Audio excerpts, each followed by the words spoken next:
আমার রব তিনি যিনি আরশের উপর উঠেছেন এবং আমার রব তিনি আরশের উপর আছেন। আল্লাহ তাআলাকে আরশের উপর বিশ্বাস করবেন। যে ব্যক্তি বিশ্বাস করে আল্লাহ তাআলা আরশের উপর নাই, সেই ব্যক্তি কাফের, তার পিছনে সালাত হবে না। আল্লাহ তাআলাকে আরশের উপর বিশ্বাস করবেন। যে ব্যক্তি বিশ্বাস করে আল্লাহ তাআলা আরশের উপর নাই, সেই ব্যক্তি কাফের, তার পিছনে সালাত হবে না। এদের আকীদা দ্বারা বোঝা যায় আল্লাহ তাআলা পরিবর্তন হয়, নাউযুবিল্লাহি মিন যালিক। পরিবর্তন হলো মাখলুকের সিফাত। এই যে দেখা যায় কিনা কিতাবটা, এই যে রহমান আরশের উপর উঠেছেন, এই যে কিতাবটা, এই কিতাবের মধ্যে কিতাবের শিরোনাম দিয়েছেন রহমান আরশের উপর উঠলেন, নাউযুবিল্লাহি মিন যালিক। ভাই, ইস্তাওয়ার অর্থ মানে উঠলেন, এই ওঠা মানে কি? আমাদের সালাফরা এই কথা বলেছেন যে আল্লাহ তাআলা সিফাতের যে সিফাতের তরজমাই হবে না। কেউ কেউ এই কথা পর্যন্ত বলেছেন। ইমাম আবু হানিফা রাহমাতুল্লাহি আলাইহি স্পষ্ট করে বলেছেন যে ফার্সি ভাষায় ইয়াদুনের তরজমা করা যাবে না। কেন? ইয়াদুনের তরজমা ফার্সি ভাষার মধ্যে স্পষ্ট দেহ বোঝায়। আর এই যে আপনি লিখলেন যে উঠলেন, এই ওঠা মানে কি? ওঠা মানেই তো হচ্ছে পরিবর্তন হওয়া। আমি আজকে নতুন বাড়িতে উঠেছি, অমুকে আজকে পুরান বাড়ি ছেড়ে নতুন বাড়িতে উঠেছে। এই স্পষ্ট একটা দেহবাদী মানে বক্তব্যকে আপনি মানে কোরআনে আয়াত বলে চালায় দিয়েছেন। বর্তমান সালাফি যারা, তাদের আকীদা কতটুকু সহিহ আকীদা? বর্তমান সালাফিদের একটি প্রসিদ্ধ আকীদা হচ্ছে আল্লাহ তাআলা আরশের উপর আছেন। অথচ দেখুন মুসলিমের হাদিসের মধ্যে এসেছে নবীজি সাল্লাল্লাহু আলাইহি ওয়াসাল্লাম বলেন, আকরাবু মা ইয়াকুনুল আবদু মিন রাব্বিহি ওয়া হুয়া সাজিদুন, বান্দা সিজদা অবস্থায় তার রবের অধিক নিকটবর্তী হয়। এই হাদিস থেকে আমাদের নিকট স্পষ্ট যে বান্দা সিজদা অবস্থায় আল্লাহ তাআলা অধিক নিকটবর্তী হয়। এবার আপনি একটু চিন্তা করুন, যদি আল্লাহ তাআলা উপরে থাকেন তাহলে তো বান্দা দাঁড়ানো অবস্থায় আল্লাহ তাআলার নিকটবর্তী হওয়ার কথা। সুতরাং বোঝা যায় এই সহিহ হাদিসটি বর্তমান সালাফি যারা, তাদের আকীদার সুস্পষ্ট বিরোধী।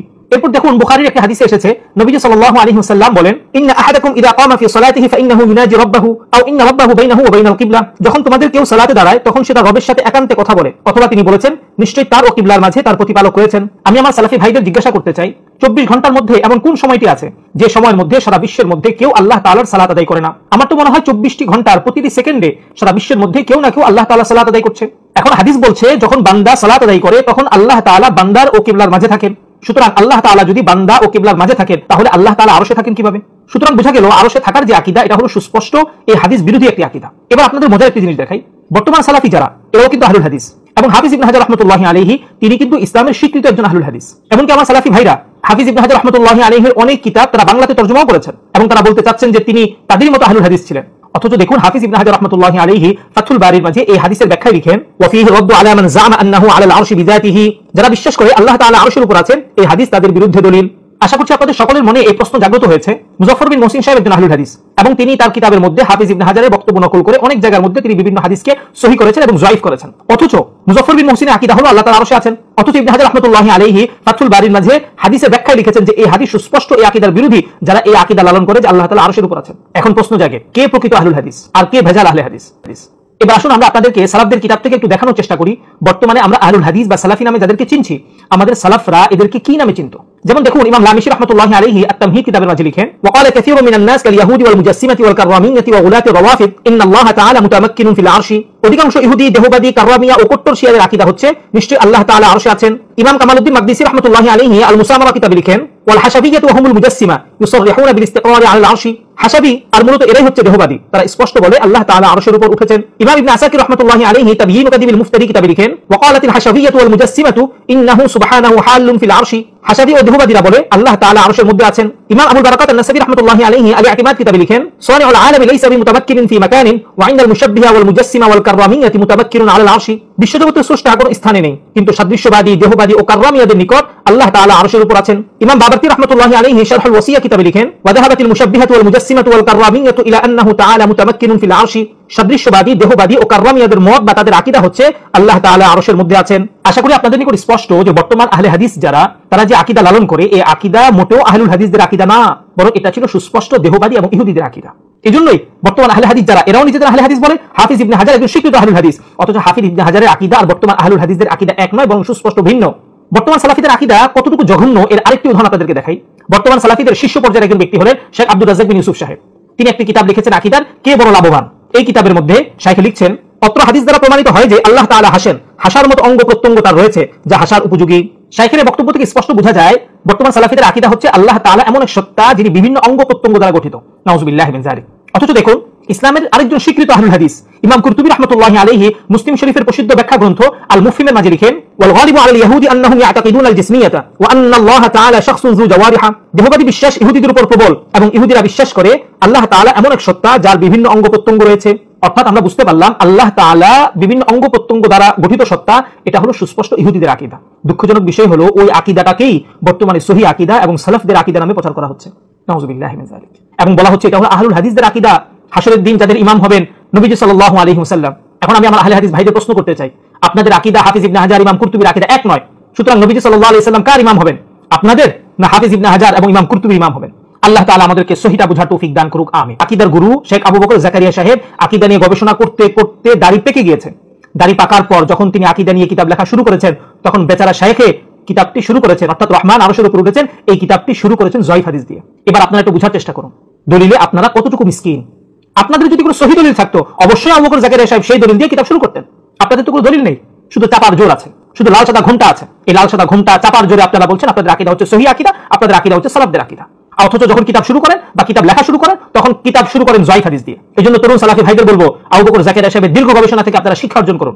আপনাদের আকীদার পিছনে যদি সহিহ হাদিস থাকতো, তাহলে কখনোই আবু বকর জাকারিয়া সাহেব রহমান আরশের উপর উঠেছেন এই কিতাবটা জয়ীফ হাদিস দিয়ে শুরু করতেন না। আপনাদের উদাহরণ দেখাই, যেমন দেখুন ওয়াফাওকাল আরশ রাব্বুল আলামিন আব্দুল্লাহ ইবনে রাওয়াহা রাদিয়াল্লাহু তাআলা আনহু, এই বর্ণনাটি দিয়ে শেখ আবু বকর জাকারিয়া সাহেব রহমান আরশের উপর উঠেছেন এই কিতাবটি শুরু করেছেন।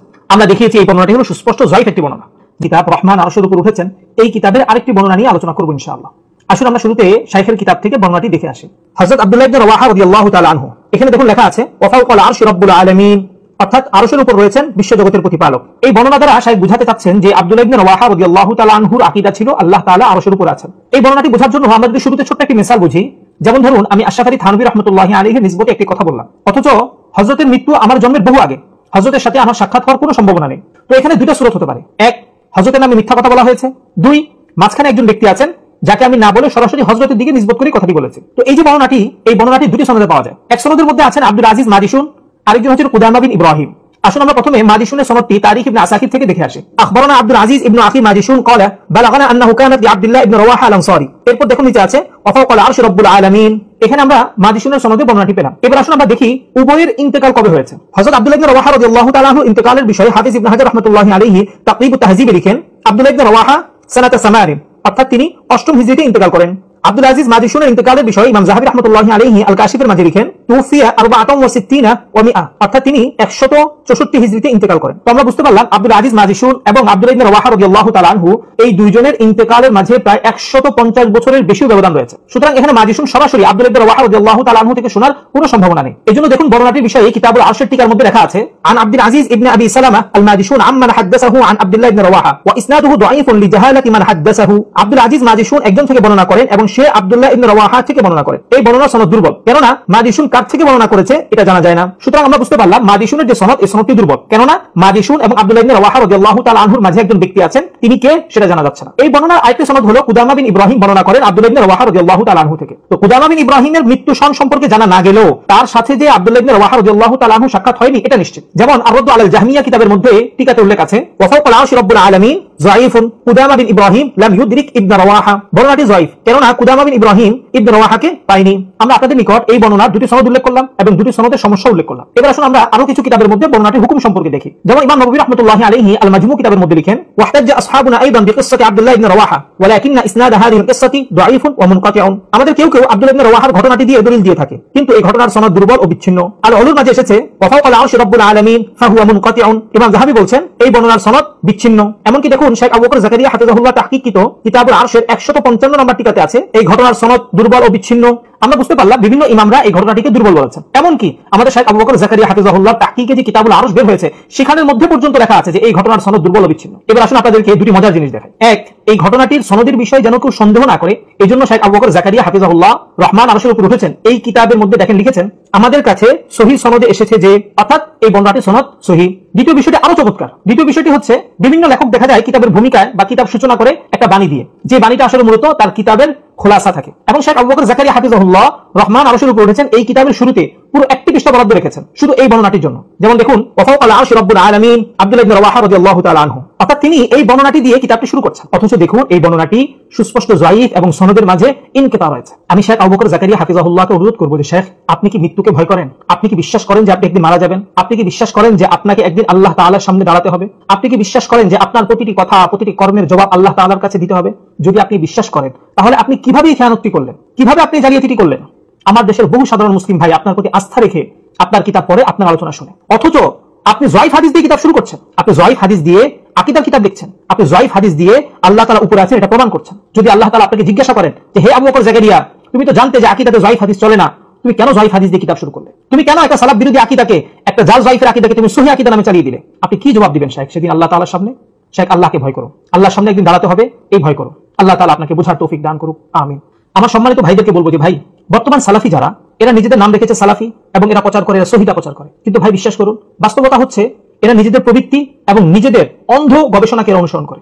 এদের গবেষণার বিপরীত যদি সাহাবী হয়ে যায়, তারা সাহাবীকেও ছাড়ে না। আজকে আমি 5টি উদাহরণ দেব, যে 5টি উদাহরণের মাধ্যমে আপনারা সুস্পষ্টভাবে বুঝতে পারবেন যে এই সম্প্রদায় অথবা এই দলটি কত বড় একটি গোমরাহ দল। প্রথম উদাহরণ হচ্ছে হযরত উসমান রাদিয়াল্লাহু তাআলা আনহুর 2 আযানকে কেন্দ্র করে এরা হযরত উসমান রাদিয়াল্লাহু তাআলা আনহুকে বিদআতি বলে। হযরত ওমর রাদিয়াল্লাহু তাআলা আনহুর 20 টাকা তারাবিকে কেন্দ্র করে এরা হযরত ওমর রাদিয়াল্লাহু তাআলা আনহুকে বিদআতি বলে। ইমাম বুখারী রাহমাতুল্লাহি আলাইহি বুখারীর মাঝে কুল্লু শাইইন হালিকুন ইল্লা ওয়াজহা, এই আয়াতের মধ্যে ওয়াজহনে ব্যাখ্যা করেছেন মুলকুন। একজন সালাফি সাহেব বলেছেন যে কোনো মুসলিম কথা বলতে পারে না। তাওহীদ পাবলিকেশনস থেকে প্রকাশিত বুখারীর টিকার মধ্যে লিখে রেখেছে ইমাম বুখারী রাহমাতুল্লাহি আলাইহির এই ব্যাখ্যা আহলুস সুন্নাত ওয়াল জামাতের ব্যাখ্যা অনুযায়ী হয়নি। চতুর্থ বিষয়টি আরো আশ্চর্যজনক। একদিন আমি একজন সালাফি সাহেবকে বললাম যে শেখ, মুসলিমের মধ্যে এসেছে মদ পানকারীকে নবীজি সাল্লাল্লাহু আলাইহি ওয়াসাল্লাম এবং হযরত আবু বকর রাদিয়াল্লাহু তাআলা আনহু 40টি ব্যত্রাঘাত করেছেন, হযরত ওমর রাদিয়াল্লাহু তাআলা আনহু 80টি ব্যত্রাঘাত করেছেন। হযরত ওমর রাদিয়াল্লাহু তাআলা আনহুর এই আমল সম্পর্কে আপনার মন্তব্য কি? তিনি সুস্পষ্ট ভাষায় বলছেন যে তিনি নবীজি সাল্লাল্লাহু আলাইহি ওয়াসাল্লামের বিরোধিতা করেছেন। নাউযুবিল্লাহি মিন যালিক। তারপর তাকে দেখালাম, দেখুন এই বর্ণনার মধ্যেই হযরত আলী রাদিয়াল্লাহু তাআলা আনহু বলছেন ওয়া কুল্লুন সুন্নাতুন, সবগুলো সুন্নাত। অর্থাৎ নবীজি সাল্লাল্লাহু আলাইহি ওয়াসাল্লাম এবং আবু বকর রাদিয়াল্লাহু তাআলা আনহু তাদের আমল যেমন সুন্নাত, ঠিক তেমনি হযরত ওমর রাদিয়াল্লাহু তাআলা আনহুর আমলও সুন্নাত। এটাই হচ্ছে সালাফিদের সাথে আমাদের গবেষণার বড় একটা পার্থক্য। এরা নিজেদের মত অনুযায়ী গবেষণা করে, এদের মতের বিপরীত যদি কোনো সাহাবীও পড়ে যায়, এরা সেই সাহাবীকে আক্রমণ করে বসে, যেটা আসলে মূলত সম্পূর্ণ খারিজিদের মতাদর্শ। এজন্য আপনি দেখবেন বিভিন্ন কিতাবের মধ্যে সালাফিদেরকে খারিজি নামে উল্লেখ করা হয়। কারণ কি? এরা এমন এক ফিরকা যে সাহাবীদেরকে পর্যন্ত ছাড়বে না। সেখানে আমি আপনি তো খুব সাধারণ মানুষ। এজন্য সাধারণ ভাই যারা, তাদেরকে বলবো এখনো সময় আছে, আপনি সতর্ক হন। 5 নম্বর উদাহরণটি আপনাদেরকে দেখাই। এজন্য আসলে আমরা শুরুতে ইমাম জারকাশী রাহমাতুল্লাহি আলাইহির আন-নুকাত থেকে একটি ইবারত পড়ে আসি। ওয়া হাসিনুহু আন্না দাঈফা লা ইহতাজ্জু বিহি ফিল আকাইদ ওয়াল আহকাম ওয়া ইয়াজুজু রিওয়ায়াতুহু ওয়াল আমালু বিহি ফি গায়রি যালিকা কাল কিসাসি ওয়া ফাযাইলিল আ'মালি ওয়াত তারগীব ওয়াত তারহিব ওয়া নুকিলা যালিকা আন ইবনে মাহদি ওয়া আহমদ ইবনে হাম্বল। আকীদা ও আহকামের মাঝে দুর্বল হাদিস গ্রহণযোগ্য নয়, কিন্তু ঘটনা, ফাযাইল আমল ও তারগীব ও তারহিবের ক্ষেত্রে দুর্বল হাদিস বর্ণনা জায়েজ। এটা ইমাম মাহদি এবং ইমাম আহমদ ইবনে হাম্বল রাহমাতুল্লাহি আলাইহি থেকে পাওয়া যায়। আমি আদবের সাথে আমার সালাফি ভাইদের প্রশ্ন করতে চাই যে ভাই, আপনারা কি আপনাদের শাইখদেরকে ইমাম আহমদ ইবনে হাম্বল থেকে বড় আহলে হাদিস দাবি করেন? আমার তো মনে হয় না কেউ কখনো স্বপ্ন দেখেছেন যে আপনাদের শাইখরা ইমাম আহমদ থেকেও বড় আহলে হাদিস। অথচ জমহুর আহলে সুন্নাত ওয়াল জামাতের মাসলাক হচ্ছে ফাযাইল আমালের ক্ষেত্রে, তারগীব তারহিবের ক্ষেত্রে যায়িফ হাদিস দ্বারা আমল করা যায়। অথচ সারা বিশ্ব প্রসিদ্ধ একটি কিতাব হচ্ছে ফাযাইলুল আমাল। আপনারা বলেন আমরা এই কিতাব পড়ি না। কেন পড়ি না? কারণ হচ্ছে এই কিতাবের মধ্যে যায়িফ হাদিস আছে। ভালো কথা, আপনি পড়েন না এই কিতাব, যায়িফ হাদিস আছে। ভাই, আকীদার মধ্যে তো যায়িফ হাদিস চলে না। সেখানে আপনার শাইখ আবু বকর জাকারিয়া যায়িফ হাদিস দিয়ে কিতাব শুরু করে, আর আপনি সেই কিতাব পড়েন আবার বিশ্বাস করেন যে আপনি সহিহ আকীদা লালন করেন। এটা কেমন কাজ? আপনার শাইখ আবু বকর জাকারিয়া লাল সাদা ঘুমটা দিয়ে দিনের পর দিন সে জাল যায়িফ হাদিস আকীদাতে বর্ণনা করে দিচ্ছে, আর আপনি বিশ্বাস করছেন আপনি সহিহ আকীদা লালন করছেন, আপনি বিশ্বাস করছেন আপনি সালাফি আকীদা লালন করছেন। নাউযুবিল্লাহি মিন যালিক। এজন্য আমি আমার সালাফি ভাইদেরকে বলবো যে ভাই, আপনি নিজেকে প্রশ্ন করুন এবং আপনি যাচাই করুন আপনার আকীদাকে আসলেই সহিহ আকীদা কিনা, আপনার আকীদাকে আসলেই সালাফদের আকীদা কিনা। আপনি একটু আগে শিখে যদি কোরআন ও সুন্নাহকে সামনে রেখে, সালাফদের কিতাবগুলো সামনে রেখে যদি আপনি একটু গবেষণা করেন, আপনার কাছে স্পষ্ট হয়ে যাবে যে আবু বকর জাকারিয়া সাহেব সহ আরো যারা আছেন এরা লাল সাদা ঘুমটা দিয়ে আপনাদেরকে জাহান্নামের দিকে নিয়ে যাচ্ছে। এজন্য আমি আমার সালাফি ভাইদেরকে বলবো যে ভাই, আপনার এখনো নিঃশ্বাস আছে, আপনার তওবা কবুলের সময় এখনো আছে, এখনো আপনি সতর্ক হতে পারেন। এখনই আপনি সালাফি আকীদা থেকে তওবা করে ফিরে আসুন। আজকে